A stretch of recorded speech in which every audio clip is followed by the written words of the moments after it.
Students, आगे बढ़ते हुए अब हम करेंगे प्रश्नावली 3.1 का प्रश्न क्रमांक 2 का ये तीसरा क्वेश्चन। सवाल बहुत आसान है, बस ध्यान से देखना। इसमें हमें A1 B1 C1 और A2 B2 C2 निकालना है। उसके बाद अलग अलग अनुपात निकालने हैं, वो सब आप पे बन जाएगा, बस ध्यान से देखना। और बताना है कि रेखाएं प्रतिच्छेद करती हैं, समांतर हैं या फिर समपाती हैं। ठीक है, तीनों की अलग अलग शर्त होती है जो मैं अभी आपको बताऊंगा। लेकिन सबसे पहला काम हमारा क्या होगा, हम वहीं से स्टार्ट करेंगे। हमें ये देखना है कि जो समीकरण हमें दिए गए हैं क्या उनके बराबर में जीरो है। यहाँ पे बताओ, क्या बराबर में जीरो है? बिल्कुल, यहाँ पे बराबर में जीरो है। तो हम इन्हें समीकरण 1 और समीकरण 2 बना सकते हैं। तो हम यहाँ पे लिखेंगे दिए गए समीकरण युग्म। तो इस तरीके से हमने लिखा दिए गए समीकरण युग्म। अब दोनों समीकरणों को हम लिख लेते हैं। अब इसके बाद हमने देखा कि इसके बराबर जीरो है, इसके बराबर जीरो है, तो हमने इसे समीकरण 1 बना लिया और इसे हमने समीकरण 2 बना लिया। जब तक बराबर में जीरो ना हो तब तक आप समीकरण 1 व 2 मत बनाइए। अगर बराबर में जीरो नहीं है तो पहले बराबर में जीरो करो, उसको व्यवस्थित करके यानी पक्षांतर करके, जैसा मैंने सवाल नंबर 2 में भी बताया आपको।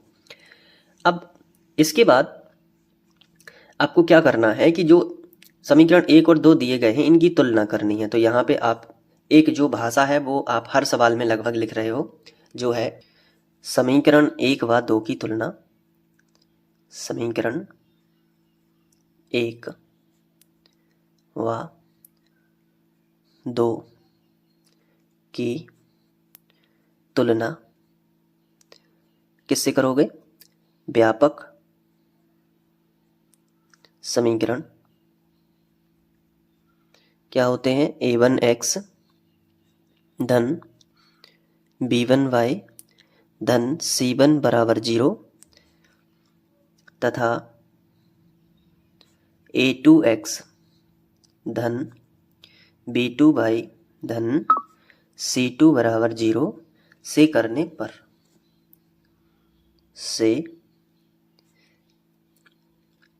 पर, ठीक है। तो तुलना करना, तो ये भाषा जो है ये याद कर लेना अच्छे से। इसके बाद आगे बढ़ते हैं।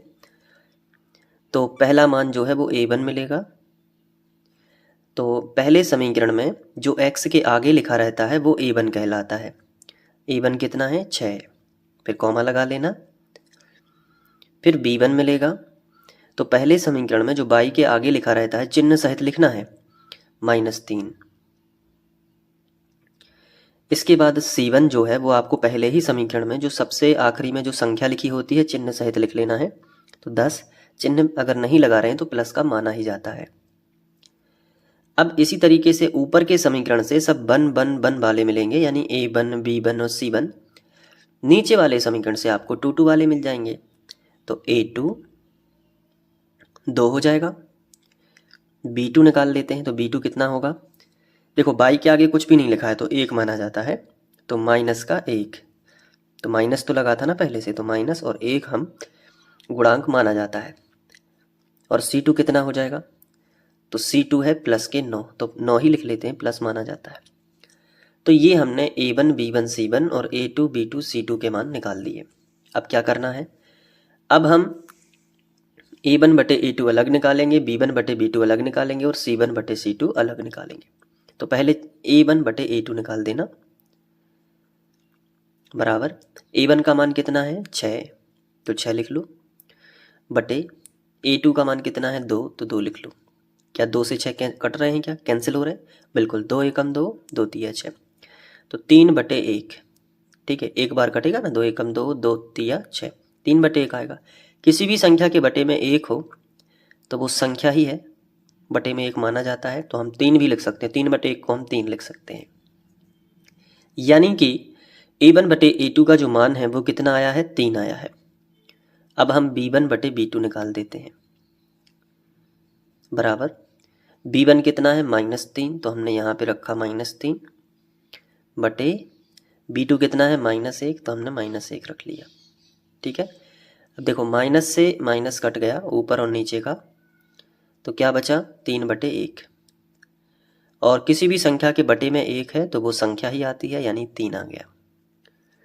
यानी a1 बटे a2 का जो मान आया है वही मान b1 बटे b2 का भी है। तो ये दोनों बराबर हैं। तब हम C1/C2 भी निकाल के चेक कर लेते हैं कि क्या इसमें क्या आ रहा है। तो C1/C2 भी अब हमने निकालना शुरू किया। C1 कितना है 10, तो यहाँ पे रखा 10, बटे लगा है तो बटे, और C2 कितना है 9।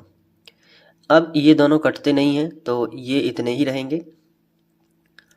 तो यहाँ पे पता चल रहा है कि A1/A2 और B1/B2 आपस में बराबर हैं, क्योंकि इनके मान बिल्कुल समान आए हुए हैं। लेकिन C1/C2 बिल्कुल अलग मान वाला है, तो हम यहाँ पे लिखेंगे, यहाँ 3 बराबर है 3 के, मतलब पहला मान बराबर है दूसरे मान के, लेकिन बराबर नहीं है तीसरे मान के, जो कि है 10/9। ठीक है, इसका मतलब ये हुआ A1/A2 बराबर तो है B1/B2 के, लेकिन बराबर नहीं है C1/C2 के। तो इसको अब अपन हाईलाइट कर देंगे, इसको हाईलाइट कर दो। ठीक है, अब यहाँ पे लिखेंगे कि ये जो शर्त है ये किसकी शर्त है, मैं आपको दिखा देता हूँ। ये कंडीशन बन चुकी है कि जब A1/A2 बराबर हो B1/B2 के, लेकिन बराबर नहीं हो C1/C2 के, तो कोई हल नहीं निकलता है। तो ये पूछा है कि रेखाएं कैसी होंगी, तो रेखाएं समांतर होंगी। ठीक है, क्वेश्चन में हमसे जो पूछा गया है वो पहले लिखना चाहिए। तो रेखाएं प्रतिच्छेद करती हैं, नहीं करती हैं। रेखाएं कैसी हैं, समांतर हैं। तो ये जो शर्त होती है ये समांतर रेखाओं की है। तो अतः दिए गए समीकरण युग्मों की, दिए गए समीकरण युग्मों की रेखाएं समांतर होंगी, समांतर होंगी।